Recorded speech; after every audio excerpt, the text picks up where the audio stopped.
Ikhwan akhwat, para peserta Manakiban Online Internasional Subuh yang saya hormati, bersyukur kita pada pagi hari ini kita diberikan oleh Allah kenikmatan yang luar biasa, kenikmatan sama-sama kita bisa Manakiban Online dimanapun berada Bapak Ibu saat ini, dalam keadaan apapun, senantiasa diawali kita bersyukur kepada Allah dan doa-doa kita selanjutnya melalui karomah barokah Syekh Mursyid. Kita semua diberikan oleh Allah kesehatan yang sempurna, lahir dan batin. Amin.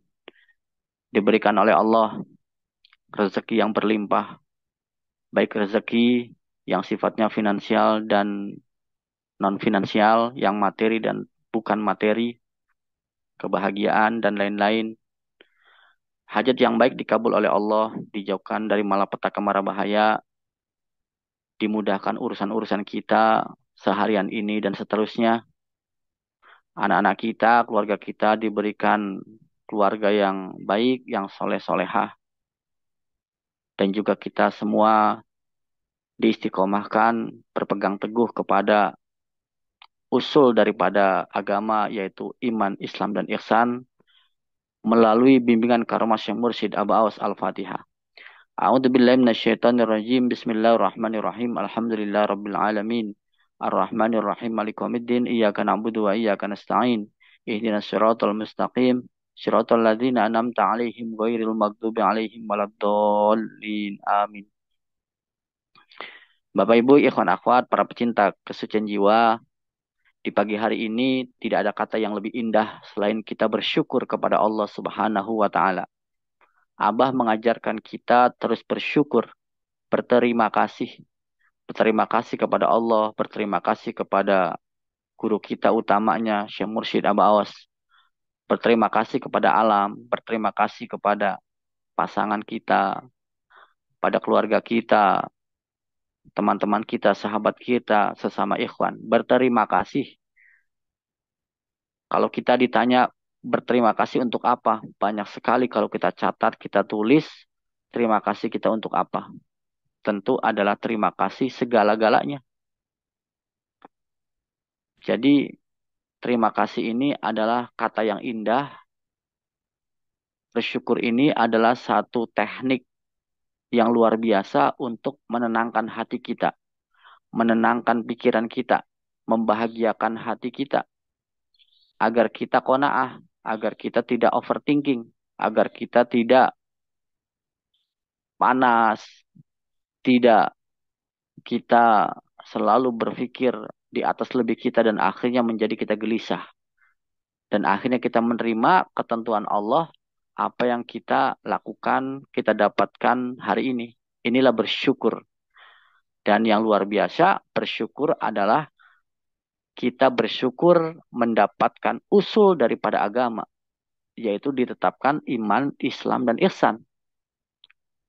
Mungkin di luar sana orang masih berkutik kepada hanya Islam dan iman, tetapi ketika bicara ihsan, maka dia akan mengatakan seolah-olah jauh, seolah-olah ya belum waktunya. Tetapi kita diajarkan tiga-tiganya bersamaan, karena hadisnya juga bersama, Islam, iman, dan ihsan. Tidak ada yang mengatakan bahwa ihsan itu harus untuk orang tua yang sudah sepuh, yang sudah mapan ilmunya. Tetapi tiga-tiganya mesti bareng. Inilah yang disebut rukun agama. Usul, sumber utama daripada pokok agama kita. Karena dasar ini menjadi penting gitu ya. Maka kata pengerti Abah di dalam kitab Fadlul Syuhur, man al usul khurrima al wusul. Barang siapa yang menghilangkan usul, sumber utama, pokok utama dari sebuah agama, maka dia tidak bisa akan sampai kepada Allah. Apa itu pokok? Yaitu tadi, iman, Islam, ihsan. Tiga ini menjadi penting. Apa itu Islam? Kita tahu Islam itu adalah di dalam rukun Islam. Kita membaca syahadat, sholat, zakat, puasa, haji. Itu adalah Rukun Islam. Orang semua tahu, itu pokok agama. Kemudian apa itu iman? Iman itu adalah terbingkai dalam rukun iman yang ada 6. Beriman kepada Allah, beriman kepada malaikat-malaikat Allah, beriman kepada kitab-kitab Allah, beriman kepada rasul-rasulnya, kepada hari akhir, dan ketentuan qada dan qadar. Ini mesti kita imani. Tidak hanya sampai di situ, ada pembahasan ihsan. Ihsan itu apa? Ihsan itu adalah kita menyembah Allah, anta'budallah. Sembahlah Allah, ka'annaka taroh, seolah-olah engkau melihat Allah. Fa'ilam takun taroh, fa'innahu yaroka. Maka jikalau engkau tidak bisa melihat Allah, maka yakinlah bahwa Allah melihat engkau. Ini ihsan. Jadi kalau ditanya pokok agama itu ada berapa? Ada 3. Islam, iman, ihsan. Islam ada berapa? Ada 5. Iman ada berapa? Ada 6. Ihsan ada berapa? Ada 1. Nah, kita bicara ihsan. Ihsan ini adalah torikoh. Bentuk daripada praktik kita berihsan.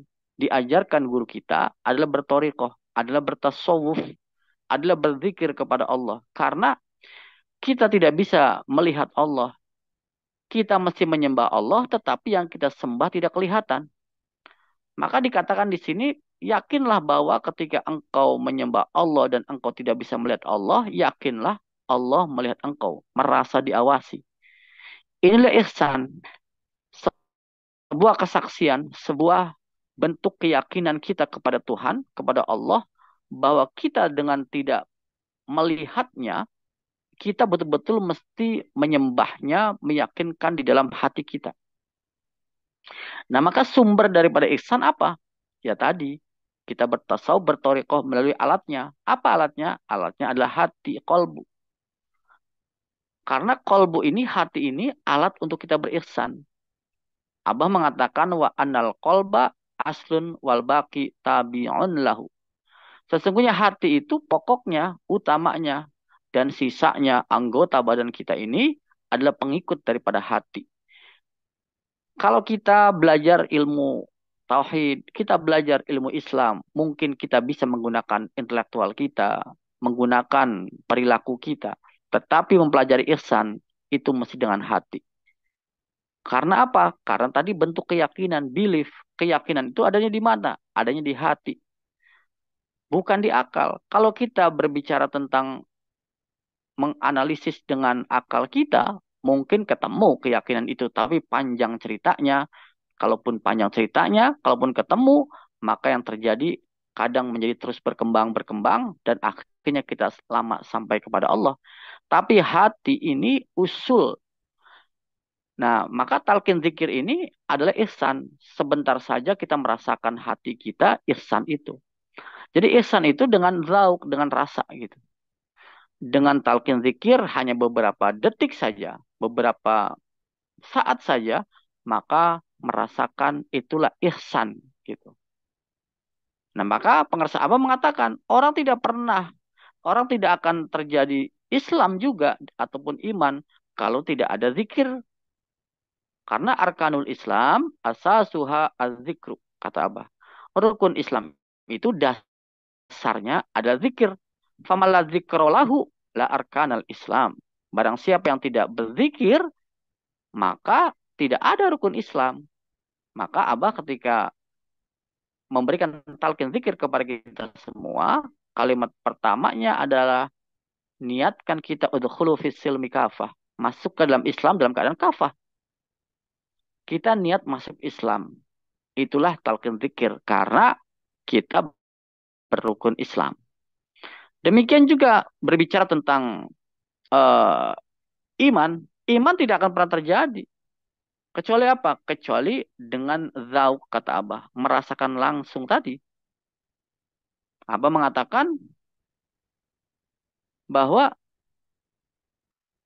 la yunalu bil qidi wal qoli wa kasratis sual bal bidzauq wa bi khidmatir rijal. Jadi iman itu tidak hanya banyak berkata-kata saya beriman dan lain sebagainya, tapi diperoleh melalui zauq, merasakan langsung hati kita dengan cara kita berkhidmat, melayani para tokoh-tokoh kita, ulama kita, yaitu Syekh Mursyid. Nah, jadi Bapak Ibu, ikhwan akhwat, inilah syukur yang luar biasa yang mesti kita lakukan terus berterima kasih. Dari sekian banyak syukur yang kita dapatkan yang sifatnya jasadiah atau rohaniah, syukur yang utama adalah kita mendapatkan usul, mendapatkan pokok agama, yaitu Islam, iman, ihsan yang diajarkan Syekh Mursyid kepada kita semua. Kita sudah meyakini sejak lama tentang Islam, iman. Nah, disinilah ihsan menyempurnakan semuanya, bahwa zikir inilah akan terjadi Islam yang kafah. Dengan zikir inilah terjadi keimanan yang kafah. Dengan zikir inilah maka kita berihsan gitu. Maka ini berterima kasih kita kepada Syekh Mursyid, berterima kasih kepada Allah, bersyukur kepada Allah Subhanahu wa taala. Kita semua diberikan pokok ajaran yang luar biasa, karena usul ini, tiga aspek ini menjadi penting di dalam kehidupan kita beragama. Tidak akan ada agama kalau kita hanya ihsan saja tanpa Islam dan iman.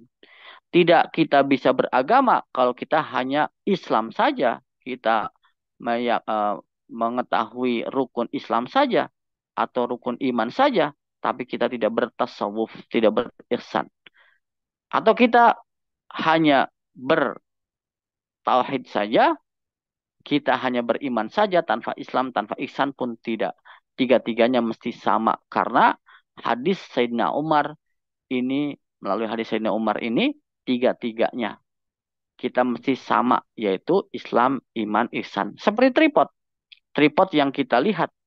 Ketika tripod ada tiga, yang di atasnya ada kamera, ada handphone. Andai kan hanya dua, maka dia terjatuh dan roboh. Tapi kalau tiga, dia pancik, dia kuat, dia berdiri untuk menopang handphone kita atau menopang kamera kita. Kalau hanya satu, apalagi pasti jatuh. Nah, tiga-tiganya mesti kuat, yaitu tripod ini ditopang oleh tiga. Demikian juga tripod ini dalam agama harus tiga, iman, Islam, ihsan. Handphone itu ibarat agama. Kamera itu ibarat agama yang ditopang oleh tiga tripod tadi. Nah, maka agama orang akan rusak, roboh kalau hanya ditopang hanya iman saja atau Islam saja atau ihsan saja. Tapi kalau tiga-tiganya, maka dia akan kuat agama seseorang. Agama orang akan kokoh kalau dia ditopang dengan tiga-tiganya. Ada orang yang pintar ilmunya, ada orang yang ngerti tentang bagaimana syariat-syariatnya. Tetapi kenapa mereka melanggar agama, melanggar aturan, mencuri, kriminalitas, korupsi, dan lain sebagainya? Karena tidak punya ihsan, maka roboh agama dia. Berpuluh tahun dia pesantren, berpuluh tahun dia punya kajian-kajian Islami, berpuluh tahun dia belajar di luar negeri, di Mesir misalkan, dan lain sebagainya, mempelajari ilmu agama. Tapi ketika dihadapkan dengan satu situasi, maka disitulah dia akan roboh kalau tidak punya ihsan. Karena ihsan inilah dia merasa diawasi Allah. Nah, Bapak Ibu, demikian juga kalau kita berihsan saja, banyak di luar sana.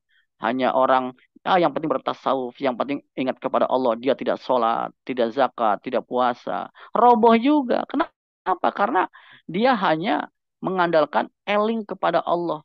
Jadi dia tidak bersyariat, tidak bekerja, mencari nafkah, dia tidak bersosialisasi, dia tidak melakukan aktivitas normal sebagai manusia secara syar'i, maka dia pun akan roboh menjadi orang aneh.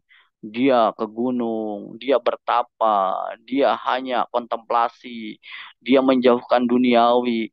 Ini juga tidak seimbang dan ini berbahaya, agamanya pasti akan roboh. Nah, maka tiga aspek ini menjadi penting, Bapak Ibu. Kita punya Islam, kita punya keyakinan dengan iman kita, dan kita bertorikoh. Abu Awas adalah seorang sufi, seorang ahli torikoh. Beliau sangat hebat fikihnya, syariatnya. Malah kita melihat beliau eh, tata cara wudhu yang baik, tata cara tayamum yang baik. Di Eropa pun kita melihat videonya, beliau mengajarkan tidak hanya yang sifatnya ihsan, beliau ajarkan cara Islam yang benar, tayamum yang benar, takbir yang benar, bacaan yang benar. Beliau ajarkan cara sholat, beliau praktekkan dan dilihat oleh banyak murid-muridnya. Bukan karena sudah bertasawuf, ketika ke Eropa, Abah hanya berzikir saja, tidak sholat misalkan. Tidak, justru disitulah Abah menunjukkan kesempurnaannya dalam keadaan apapun tetap berpegang teguh kepada Islam, iman, dan ihsan. Nah, di sini. Jadi, kita ini masagi, kata istilah Abah. Abah itu bilang masagi kita ini. Kita ini ya sempurna gitu. Dan Abah suka dengan kesempurnaan, suka dengan keseimbangan.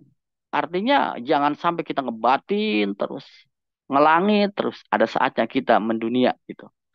Dan memang harus berbarengan antara dunia dan melangit. Ada orang yang setiap punya persoalan, akhirnya selalu melangit, selalu berzikir 24 jam dalam hal ritual zikir jahar misalkan, atau khotaman saja 24 jam, kita nggak kemana-mana pelarian, enggak juga. Abah punya zikir khofi untuk kita. Kita beraktivitas, kita belajar, kita mengajar, kita berbisnis, kita sebagai ibu rumah tangga, memasak, menyapu. Kita tidak terus-terusan duduk, tapi kita bisa berzikir kepada Allah, bisa wusul kepada Allah. Yang bertugas di negara, jadi kepolisian, dari tentara, masih bisa bertugas dalam keadaan berzikir. Kita punya zikir khofi. Nggak mungkin sedang upacara kita zikir la ilaha illallah dengan menggerakkan kepala kita gitu ya. Saatnya apa? Ya saatnya ketika kita bertugas, maka yang kita lakukan adalah berzikir khofi gitu. Nah, kalau seandainya waktu-waktu sekarang senggang, pada subuh, pada isyraq boleh, atau pada tahajud sebelum subuh, atau pada maghrib, pada sholat, kita zikir jahar perbanyak. Nah, hal lainnya kita beraktivitas. Itulah keseimbangan yang Abah inginkan untuk kita semua. Semoga kita semua dimudahkan, dijadikan hamba Allah sebagai umat Rasulullah, murid daripada pengersa Abah, yang seimbang iman, Islam, dan ihsan, dan tentunya berorientasi kepada tujuan akhir adalah mendapat ridha Allah Subhanahu wa taala. Ilahi anta maksudi wa ridhaka matlubi a'tini mahabbataka wa ma'rifatak wa a'tini ma'aka abada. Amin ya Allah ya rabbal alamin. Berdoa kepada Allah melalui karamah barakah Abaos, berkah untuk kita semua, berkah segalanya, semuanya, selamanya untuk keluarga kita semua. Amin. Al-Fatihah. A'udzu billahi minasyaitonir rajim. Bismillahirrahmanirrahim. Alhamdulillah rabbil alamin. Ar-Rahmanir Rahim Maliki yaumiddin. Iyyaka na'budu wa iyyaka nasta'in. Ihdinas siratal mustaqim, siratal ladzina an'amta 'alaihim ghairil maghdubi 'alaihim waladdallin. Amin. Alhamdulillah, terima kasih Abah, terima kasih ikhwan akhwat, terima kasih Ustadz Suyatno, terima kasih Bunda Haya. Wassalamualaikum warahmatullahi wabarakatuh.